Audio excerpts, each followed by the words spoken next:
Hi ನಮಸ್ತೆ. ನಾನು ನಿಮ್ಮ ಪೃಥ್ವಿ ಮಹೇಶ್ ಮಾತಾಡ್ತಾ ಇರೋದು. ಪಾಲಕ್ಕಿಂದ ಇವತ್ತು ಚಿಕನ್ ಗ್ರೇವಿ ಮಾಡ್ತಾಯಿದ್ದೀನಿ. ಬನ್ನಿ ಏನೇನು ಇಂಗ್ರೀಡಿಯೆಂಟ್ಸ್ ಹಾಕಬೇಕಂತ ನೋಡೋಣ.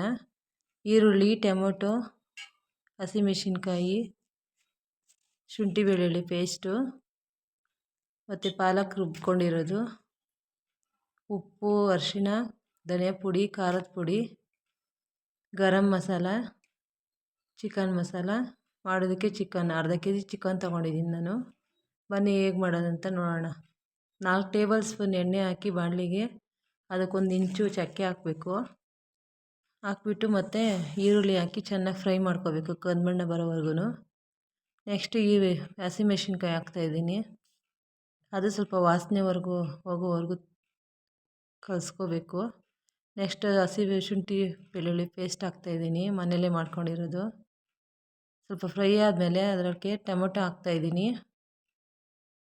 ಟೊಮೊಟೊ ಚೆನ್ನಾಗಿ ಬೇಯಬೇಕು. ಟೊಮೊಟೊ ಸಾಫ್ಟ್ ಆಗೋಕ್ಕೆ ಸ್ವಲ್ಪ ಉಪ್ಪು ಹಾಕ್ತಾಯಿದ್ದೀನಿ. ಯಾರೆಲ್ಲ ಸಬ್ಸ್ಕ್ರೈಬ್ ಆಗದೆ ನೋಡ್ತಾ ಇದ್ದಾರೆ ನಮ್ಮ ಚಾನಲ್ನ ದಯವಿಟ್ಟು ಸಬ್ಸ್ಕ್ರೈಬ್ ಮಾಡಿ. ಸ್ವಲ್ಪ ಸಾಫ್ಟ್ ಆಗಿರೋದನ್ನ ಅರ್ಧ ಎತ್ಕೊಂಡು ಸ್ವಲ್ಪ ಮಿಕ್ಸಿ ಜಾರಲ್ಲಿ ಹಾಕ್ಕೊಂಡು ಸ್ವಲ್ಪ ನುಣ್ಣಗೆ ರುಬ್ಕೋತೀನಿ.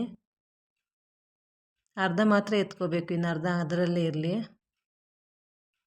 ರುಬ್ಬಿರೋಂಥ ಮಸಾಲೆನ ಮತ್ತೆ ಅದು ಬಾಣಲೆಯಲ್ಲಿ ಹಾಕ್ಕೊಂಡು ಸ್ವಲ್ಪ ಫ್ರೈ ಮಾಡ್ಕೋತೀನಿ. ಫ್ರೈ ಮಾಡಿ ಮತ್ತು ಪಾಲಕ್ ಪೇಸ್ಟ್ ಮಾಡ್ಕೊಂಡಿದ್ನಲ್ಲ ಆ ಪೇಸ್ಟ್ನ ಇದರಲ್ಲಿ ಹಾಕ್ಕೊತೀನಿ. ಹಾಕ್ಕೊಂಡು ಸ್ವಲ್ಪ ಹಸಿ ವಾಸನೆ ಹೋಗೋವರೆಗೂ ಸ್ವಲ್ಪ ಫ್ರೈ ಮಾಡ್ಕೋಬೇಕು. ಸ್ವಲ್ಪ ಗರಂ ಮಸಾಲ ಹಾಕ್ತಾಯಿದ್ದೀನಿ ಮತ್ತು ಖಾರದ ಪುಡಿ 1-2 ಸ್ಪೂನು, ಅರಿಶಿನ ಒಂದು ಅರ್ಧ ಟೀ ಸ್ಪೂನು, ಧನೆ ಪುಡಿ 1-2 ಸ್ಪೂನು ಆ್ಯಡ್ ಮಾಡ್ಕೊತಾ ಇದ್ದೀನಿ. ತುಂಬಾ ಚೆನ್ನಾಗಿರುತ್ತೆ ಫ್ರೆಂಡ್ಸ್, ಇದು ಪಾಲಕ್ ಗ್ರೇವಿ ಚಿಕನ್ ಚೆನ್ನಾಗಿರುತ್ತೆ.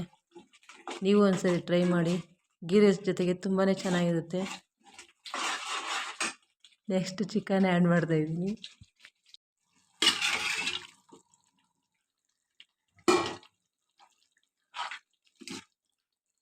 ಚಿಕನ್ ಸ್ವಲ್ಪ ಚೆನ್ನಾಗಿ ತಿರ್ಕೊಟ್ಬಿಟ್ಟು ಸಾಫ್ಟ್ ಆಗೋವರೆಗೂ ಸ್ವಲ್ಪ ಬೇಯಿಸ್ಕೋಬೇಕು.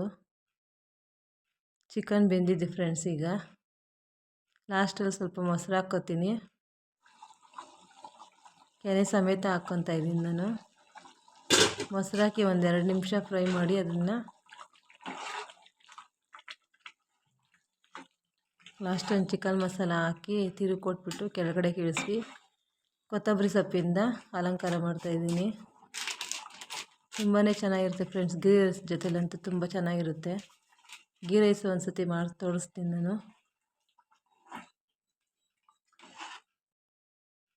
ರೆಡಿ ಆಯಿತು. ಇವಾಗ ಲಾಸ್ಟಲ್ಲಿ ಕೊತ್ತಂಬರಿ ಸೊಪ್ಪು ಹಾಕ್ತಾಯಿದ್ದೀನಿ.